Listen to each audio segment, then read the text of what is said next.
Hello दोस्तों, स्वागत है आप सभी का आपके अपने YouTube channel study with AK47 पे। दोस्तों आज हम इस वीडियो में DRDO टेक ए के प्रश्नों को देखेंगे जो कि मेरे फ्रेंड द्वारा ही बताया गया है दोस्तों। तो उसी के द्वारा जो भी प्रश्न बताया गया है वही मैं आप लोगों के साथ भी शेयर करने वाला हूँ। तो दोस्तों प्रूफ के तौर पर आप देख सकते हैं, यहाँ पर मेरे फ्रेंड का एडमिट कार्ड है, यहाँ पे देख सकते हैं परीक्षा तिथि 6/1/2023।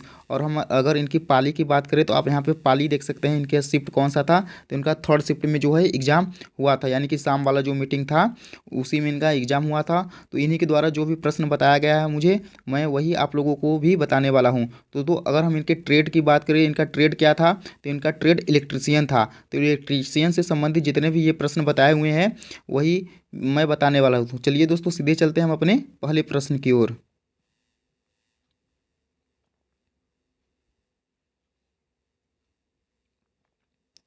तो दोस्तों हमारा सबसे पहला प्रश्न आया हुआ था कि ट्री वायरिंग का प्रयोग कहाँ किया जाता है। तो दोस्तों जो ट्री वायरिंग का प्रयोग किया जाता है वो बहुमंजिला इमारतों में किया जाता है। अगले प्रश्न की ओर चलते हैं। अगला प्रश्न आया हुआ था कि यदि बैटरी में एनोड की संख्या 14 है तो कैथोड की संख्या कितनी होगी। तो इसका राइट आंसर हो जाएगा दोस्तों 15। यदि बैटरी में एनोड की संख्या 14 होती है तो कैथोड की संख्या उससे एक जो है ज़्यादा होता है। तो इसका राइट आंसर हो जाएगा 15। अगले प्रश्न की ओर चलते हैं। अगला प्रश्न था कि लैप वाइंडिंग तथा वेव वाइंडिंग में समानांतर पथों की संख्या कितनी होती है। तो दोस्तों इसका राइट आंसर हो जाएगा 2। लैप वाइंडिंग तथा वेव वाइंडिंग में समानांतर पथों की संख्या 2 हो जाएगा। अगला प्रश्न है ट्रांसफार्मर में शॉर्ट सर्किट टेस्ट किस लिए प्रयोग किया जाता है। तो दोस्तों जो ट्रांसफार्मर में शॉर्ट सर्किट टेस्ट का प्रयोग किया जाता है वो कॉपर के लॉस को ज्ञात करने के लिए किया जाता है। अगला प्रश्न आया हुआ था, पूछा हुआ दोस्तों कि ELCB का पूरा नाम क्या है, यानी कि एक तरफ से इसका फुल फॉर्म पूछा हुआ था। तो ELCB का जो फुल फॉर्म हो जाएगा दोस्तों अर्थ लीकेज सर्किट ब्रेकर। क्या हो जाएगा इसका फुल फॉर्म? अर्थ लीकेज सर्किट ब्रेकर हो जाएगा।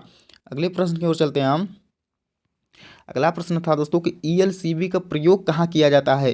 तो दोस्तों जो ELCB का प्रयोग किया जाता है उच्च भूमि प्रतिबाधा वाले प्रतिष्ठानों में किया जाता है, जिससे विद्युत झटका को रोकने के लिए इसका इस्तेमाल किया जाता है। अगले प्रश्न की ओर चलते हैं हम। अगला प्रश्न था दोस्तों कि इंटीग्रेटिंग इंस्ट्रूमेंट के अंतर्गत किस प्रकार का यंत्र आता है। प्रश्न था दोस्तों कि इंटीग्रेटिंग इंस्ट्रूमेंट के अंतर्गत किस प्रकार का यंत्र आता है। तो राइट आंसर दोस्तों ऑप्शन में दिया हुआ था एनर्जी मीटर। तो जो इंटीग्रेटिंग इंस्ट्रूमेंट के अंतर्गत आता वो एनर्जी मीटर ऑप्शन में था, तो इसका राइट आंसर हो जाएगा एनर्जी मीटर। अगले प्रश्न की ओर चलते हैं हम। अगला प्रश्न था दोस्तों कि घरेलू वायरिंग किस क्रम में किया जाता है। तो दोस्तों ये इसका आंसर सभी को पता होगा कि जो घरेलू वायरिंग किया जाता है हमारा वो समानांतर क्रम में किया जाता है। अगला प्रश्न आया हुआ था ट्री वायरिंग सिस्टम का लाभ क्या होता है। तो दोस्तों जो ट्री वायरिंग सिस्टम होता है इससे जो होता है हमारा तार काफ़ी मात्रा में बचत हो जाती है इससे, यानी कि कम से कम तार का इस्तेमाल इसमें होता है, इसीलिए ट्री वायरिंग किया जाता है। और ट्री वायरिंग का प्रयोग जो बहुमंजिला इमारतों में किया जाता है। अगले प्रश्न की ओर चलते हैं हम। अगला प्रश्न आया हुआ था दोस्तों कि ट्रांसफार्मर में सिलिका जेल का प्रयोग किस लिए किया जाता है। तो दोस्तों जो ट्रांसफार्मर में सिलिका जेल का प्रयोग किया जाता है वो नमी को अवशोषित करने के लिए किया जाता है। दोस्तों मैं एक बार आपको फिर से बता देता हूँ ये जो प्रश्न है सारे इलेक्ट्रिशियन ट्रेड से हैं। तो इनका इलेक्ट्रिशियन ट्रेड से ये भरे हुए थे फॉर्म, तो इनके में इलेक्ट्रिशियन ट्रेड से जो है वो प्रश्न आया हुआ था। अगले प्रश्न की ओर चलते हैं हम। अगला प्रश्न था कि बैटरी को कम समय में अधिक रेट से चार्ज करने के लिए किस विधि का प्रयोग किया जाता है। तो दोस्तों इसका राइट आंसर हो जाएगा बूस्ट चार्जिंग विधि का। बैटरी को तेज़ गति से चार्ज करने के लिए जो विधि का प्रयोग किया जाता है वो बूस्ट चार्जिंग विधि हो जाएगा। अगला प्रश्न आया हुआ था धारिता का मात्रक क्या है। तो दोस्तों धारिता का मात्रक जो होता है वो फैरड हो जाएगा। क्या हो जाएगा धारिता का मात्रक? फैरड। अगले प्रश्न की ओर हम चलते हैं। अगला प्रश्न आया हुआ था दोस्तों कि विद्युत आवेश का मात्रक क्या होता है। तो दोस्तों विद्युत आवेश का जो मात्रक हो जाएगा वो कूलाम हो जाएगा। क्या हो जाएगा विद्युत आवेश का मात्रक? कूलाम। अगले प्रश्न की ओर चलते हैं हम। उद्योग में किस मोटर का प्रयोग किया जाता है। तो दोस्तों उद्योग में जिस मोटर का उपयोग किया जाता है उसे इंडक्शन मोटर हम कहते हैं। किस मोटर का उपयोग किया जाता है उद्योग में? इंडक्शन मोटर का। अगले प्रश्न की ओर चलते हैं हम। अगला प्रश्न आया हुआ था दोस्तों कि ल्यूमिनस फ्लक्स का मात्रक क्या होता है। तो ल्यूमिनस का जो मात्रक होता है दोस्तों ल्यूमिनस फ्लक्स का वो ल्यूमेन हो जाएगा। क्या हो जाएगा? ल्यूमेन फ्लक्स का मात्रक ल्यूमेन हो जाएगा। अगले प्रश्न की ओर चलते हैं हम। अगला प्रश्न आया हुआ था कि सिंगल फेज में प्रत्येक वाइंडिंग कितने डिग्री पर होती है।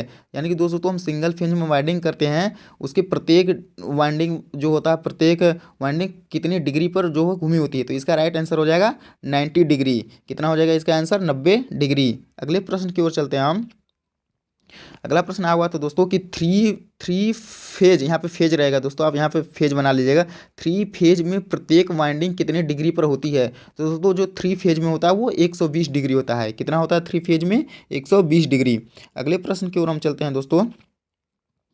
अगला प्रश्न आया हुआ था कार्बन ब्रूस का कार्य क्या होता है। तो दोस्तों कार्बन ब्रूस का जो कार्य होता है वो द्विक परिवर्तन से धारा को एकत्रित करना होता है। क्या होता है कार्बन ब्रूस का कार्य? द्विक परिवर्तन से धारा को एकत्रित करना। अगले प्रश्न की ओर चलते हैं हम दोस्तों। दिया हुआ था दोस्तों ए बाई बी, थोड़ा सा स्पेस दिए गए, तो फिर बी बाई जीरो, सर दोस्तों दो नहीं दिया था यहाँ पे, ए बाई जीरो और बी बाई जीरो बराबर जीरो दिया हुआ था। फिर उसके नीचे दिया हुआ था जीरो एक बराबर एक, फिर उसके नीचे दिया हुआ था दोस्तों एक जीरो बराबर एक, फिर एक एक बराबर जीरो दिया हुआ था। पूछा था कि किस गेट का निर्माण करता है। तो दोस्तों ये जो हो जाएगा इसका राइट आंसर हो जाएगा एक्स आर गेट। किस गेट का निर्माण करता है ये? तो एक्स आर गेट का ये निर्माण कर रहा है। इसका राइट आंसर हो जाएगा एक्स आर गेट। दोस्तों कुछ ऐसे प्रश्न को देख लेते हैं जिसका आंसर मुझे नहीं मिल पाया है। तो ऐसे प्रश्नों को अगर आप लोगों को आंसर पता है इसका, तो आप लोग कमेंट में अपना आंसर दे सकते हैं। देख सकते हैं दोस्तों यहाँ पे आया हुआ था कि कार्बन ब्रूस कहाँ लगा होता है। तो दोस्तों जो ऑप्शन में दिया हुआ था यम एन ए दिया हुआ था और जी एन ए दिया हुआ था, और भी ऑप्शन में ऐसे दिए हुए थे। तो इसका राइट आंसर मुझे नहीं पता है। अगले प्रश्न की ओर चलते हैं हम। अगला प्रश्न आया हुआ था टेजेंट गैल्वेनोमीटर किस प्रकार का इंस्ट्रूमेंट है। तो दोस्तों इसका भी राइट आंसर मुझे नहीं पता है। अगर हम ऑप्शन की बात कर लेते हैं कि ऑप्शन में क्या क्या दिया हुआ था, तो दिया हुआ था प्राथमिक, द्वितीयक, तृतीयक। ये किस प्रकार का इंस्ट्रूमेंट है ये आपको बताना था। अगले प्रश्न की ओर चलते हैं हम।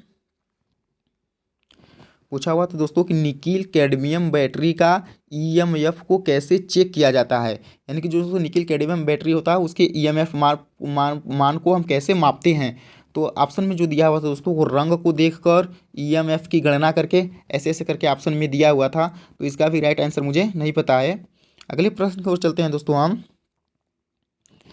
पूछा हुआ था दोस्तों कि किस यंत्र में एयर फ्रिक्शन डैम्पिंग टार्क का प्रयोग किया जाता है। तो दोस्तों इसका भी आंसर मुझे नहीं पता है। अगर हम ऑप्शन की बात कर लेते हैं तो ऑप्शन में दिया हुआ तो एमआई टाइप, पीएमएमसी टाइप, ये दो ऑप्शन याद था उन्हें, तो वही दो ऑप्शन बताए हुए हैं और ऑप्शन नहीं याद था। तो जो भी ऑप्शन से इसका आंसर सही रहा होगा। अगले प्रश्न की ओर चलते हैं हम दोस्तों। अगला प्रश्न पूछा हुआ था कि मोटर में प्रयोग होने वाले रोटर में कितना प्रतिशत सिलिकॉन मिलाया जाता है। अगर हम दोस्तों ऑप्शन की बात कर लेते हैं, इसके भी तो दिया हुआ था 2, 3, 4 ऐसे करके ऑप्शन में दिया हुआ था। पूछा था कि मोटर में प्रयोग होने वाले रोटर में कितना प्रतिशत सिलिकॉन मिलाया जाता है। अगर इसका आंसर दोस्तों आप लोगों को पता है तो आप लोग कमेंट में अपना आंसर दे सकते हैं, ताकि दूसरे बच्चे भी जो है वो इसका सही सही आंसर पता चल जाए उन्हें। अगले प्रश्न की ओर चलते हैं हम दोस्तों। जीके से संबंधित प्रश्न है।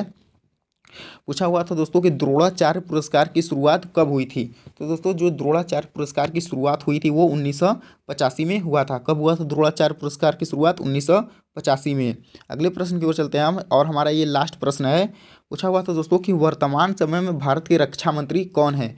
तो दोस्तों वर्तमान समय में जो हमारे भारत के रक्षा मंत्री है वो राजनाथ सिंह हैं। अगर दोस्तों आपको वीडियो ज़रा से भी पसंद आती है तो वीडियो को लाइक ज़रूर कीजिएगा, और चैनल पर नए हो तो चैनल को सब्सक्राइब करके बेल आइकन वाले घंटे को ऑल पे सेट कर लीजिएगा, क्योंकि दोस्तों आने वाले दिनों में भी मेरे फ्रेंड का जो है वो एग्ज़ाम है डीआरडीओ टेक ए का, तो मैं उनसे भी प्रश्न पूछकर और वीडियो अपलोड करूँगा इस चैनल पर। तो आप लोग चैनल को सब्सक्राइब कर लीजिएगा ताकि इसका नोटिफिकेशन आपको समय से मिल जाए। धन्यवाद।